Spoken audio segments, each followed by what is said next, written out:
Welcome back to Academy and ROTC Insiders. Today we're going to be talking about your Academy Liaison Officer interview for the Air Force Academy. So here are our top 10 tips for acing your ALO interview. Our first tip for today is to know your why. Applying to the Air Force Academy is a big deal. It's a huge commitment, and your evaluator is going to want to know why you're applying to be an Air Force Academy cadet and eventually a second lieutenant and an officer in the Air Force. So, having a thorough understanding of the background behind why you're applying to the Air Force Academy, this is actually several different questions. Why do you want to be in the Air Force? Why do you want to be a leader in the Air Force?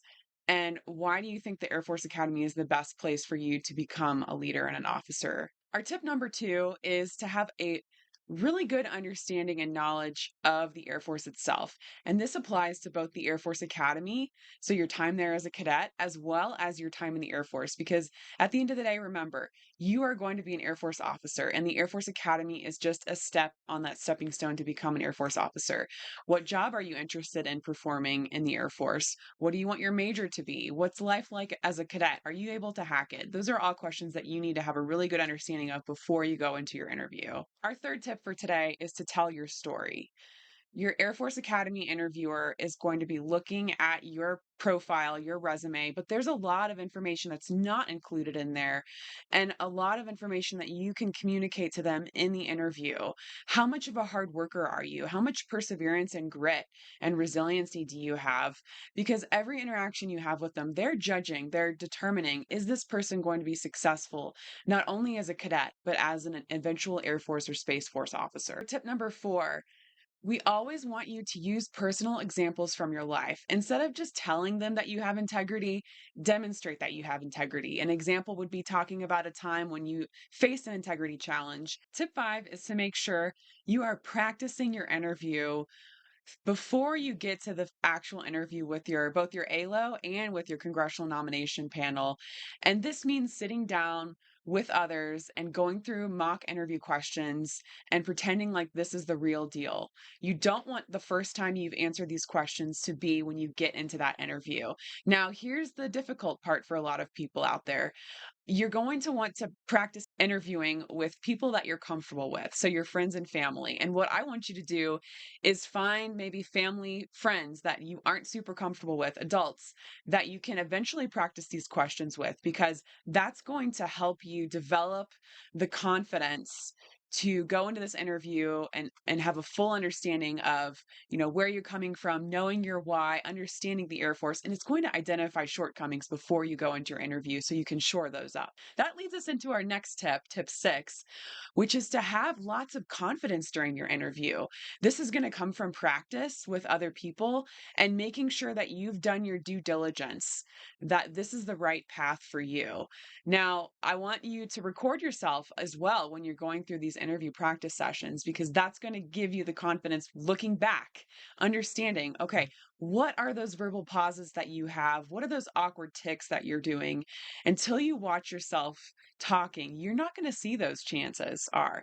So go ahead and record yourself and play it back. Tip seven is to answer the actual question that you're being asked during the interview. And a lot of students kind of go off on tangents, answer the question that they want to be asked.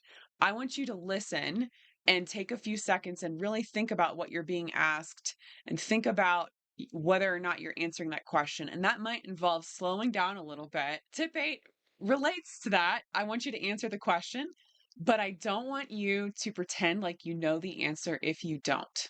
If they're asking you a factual question to an answer, I want you to really be honest. If you don't know the answer to that question, make sure that you tell your interviewer, I'm going to look that up, sir. I don't know the answer to that, but I will get back to you with the answer to that question, because that's a really good point.